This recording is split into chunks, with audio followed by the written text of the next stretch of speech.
Halo semuanya, Sawadee Kirab, selamat datang kembali di segmen analisa. Masih terus kita kawal kasus dari Brigadir Joshua yang sebentar lagi akan memasuki tahapan persidangan. Dalam persidangan terbuka nanti, kita akan melihat ada banyak hal yang sudah tersebar ke media massa. Kita akan melihat bagaimana para tersangka atau terdakwa melakukan konfrontasi dan juga pembelaan secara pribadi, dan kita akan melihat satu sama lain saling menjatuhkan karena bagaimanapun juga hukuman yang diancam tertuduh untuk para terdakwa nanti nggak main-main. Pasal 340 atau pembunuhan berencana dengan 3 kategori hukuman mati, seumur hidup, atau 20 tahun penjara. Ada sebuah informasi yang aku dapatkan dari seorang aktivis perempuan, Irma Huta Barat. Ada sebuah data di sini disampaikan bahwa dirinya mengaku sudah membaca sebuah pesan yang intinya pesan tersebut mengisyaratkan ada hal yang janggal pada saat Brigadir Joshua sehari sebelum terjadinya pembunuhan di 8 Juli 2022 bahwa Joshua itu diminta untuk menyerahkan senjatanya ada 2 oleh Putri Chandrawati. Kemudian aku cek dengan jejak digital lainnya, misalkan adalah pengacara dari Bribka RR ya, atau Ricky ya. Di situ dikatakan bahwa memang diakui Bribka RR itu sempat mengamankan senjata dari Brigadir Joshua di 1 hari sebelum mereka pulang ke Jakarta, tepatnya di tanggal 7 Juli 2022. Menurut pengacara dari Bribka RR, dia mengatakan bahwa Bribka RR inisiatif menyembunyikan senjata tersebut karena takutnya terjadi hal-hal yang tidak diinginkan. Lantas apa yang terjadi kalau aku bandingkan statement dari Irma Huta Barat yang mengaku sudah membaca chat tersebut ini dengan keterangan dari pengacara Bribka RR, kok ada beberapa hal yang saling menguatkan tetapi ada juga yang saling bertolak belakang. Makanya pengacara dari Brigadir Joshua, mereka semua yakin bahwa para terdakwa nanti ini semuanya tidak bisa langsung dipercaya begitu saja, kecuali adalah Barada Eliezer yang memang sudah dikategorikan sebagai JC atau Justice Collaborator. Di sini dikatakan bahwa saat di Magelang, 2 senjata Brigadir J, yang pertama adalah senjata laras panjang dan sebuah pistol diminta oleh PC.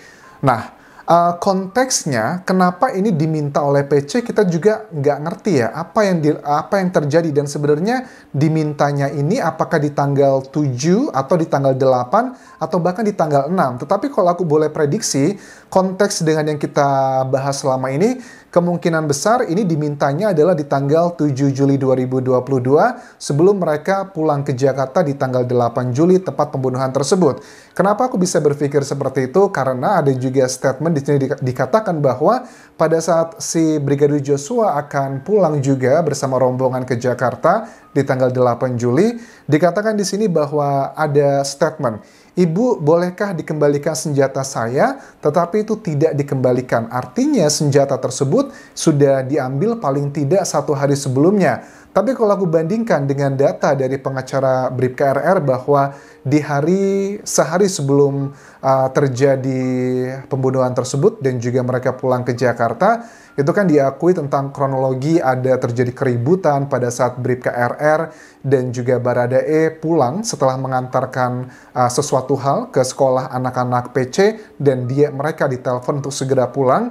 Itu kan diketahui bahwa ada terjadi ketegangan, keributan antara Brigadir Joshua dan juga Kuat Maruf atau KM di sini. Pada saat terjadi keributan dan perdebatan tersebut, seperti cerita kronologi yang sudah beberapa kali kita bahas, itu ada keterangan mengatakan bahwa si Bribka RR ini langsung masuk ke kamarnya Brigadir Joshua dan mengamankan senjata yang dimiliki. Lantas ini kok nggak make sense ya bagi aku pribadi gini ya. Nggak tahu apakah statement dari Irma Huta Barat ini adalah benar atau tidak, tetapi let's say anggap saja benar. Karena kalau seandainya memang benar di tanggal 7 Juli yang mengamankan itu adalah Bribka RR, apakah itu diminta oleh Putri Chandrawati ataukah inisiatif pribadi? Nah, bagian ini menurut aku juga kenapa aku melihat kecenderungan dari pengacara Brigadir Joshua ini tidak mengkategorikan Bribka RR seperti Baradae yang katanya dikatakan bahwa Baradae itu hanyalah korban, dia hanya mengikuti perintah, tetapi yang lainnya tidak seperti itu. Karena ada indikasi kalau seandainya statement dari aktivis perempuan ini adalah benar, bahwa ada permintaan tersebut yang dilakukan oleh Putri Chandrawati, artinya Bribka RR statementnya disampaikan ke pengacara ada dugaan bahwa itu adalah salah satu strategi dan juga indikasi dia ingin menyelamatkan si Putri Chandrawati atau ingin membuat skenario yang dibangun oleh PC dan juga FS itu mulus sampai ke persidangan nanti.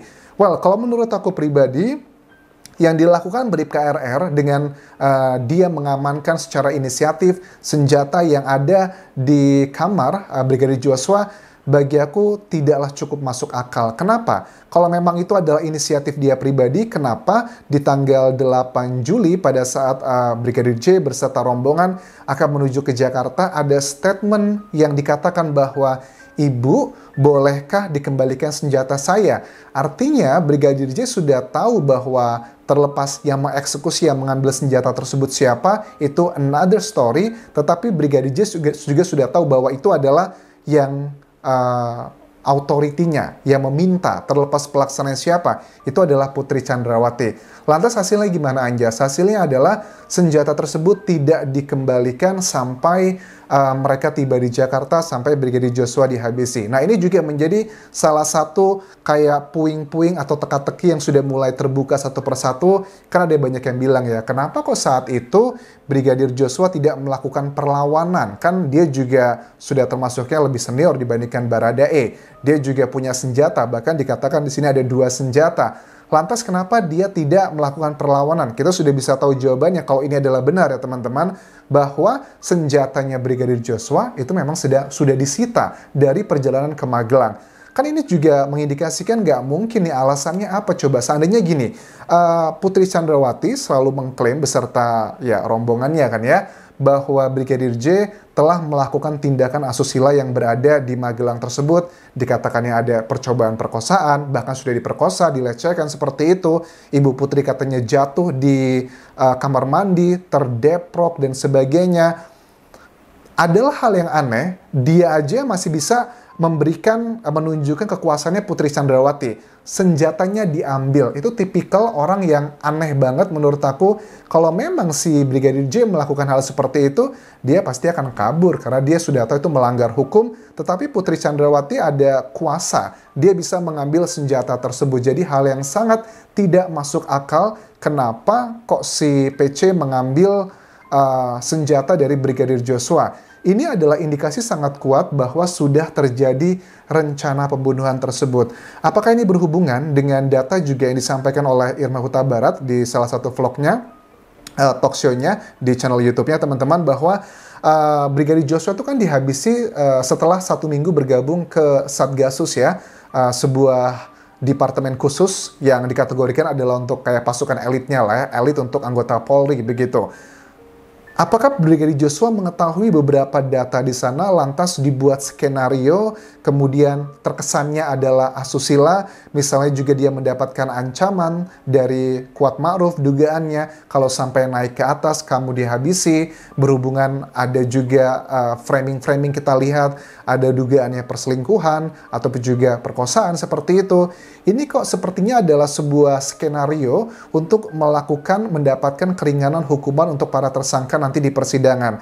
Apa hal yang menurut kalian possibility paling kuat seseorang setelah dilakukan dugaan pelecehan seperti itu, tapi dia masih punya kuasa untuk mengambil senjatanya? Kalau si Putri Chandrawati masih punya kuasa untuk mengamankan senjata dari Brigadir Joshua, alangkah lebih gampangnya dia bisa menelpon kepolisian setempat untuk menangkap si Brigadir Joshua. Setelah ditangkap, Putri Chandrawati harusnya melakukan visum ke rumah sakit. Ini adalah sebuah knowledge yang sangat standar banget.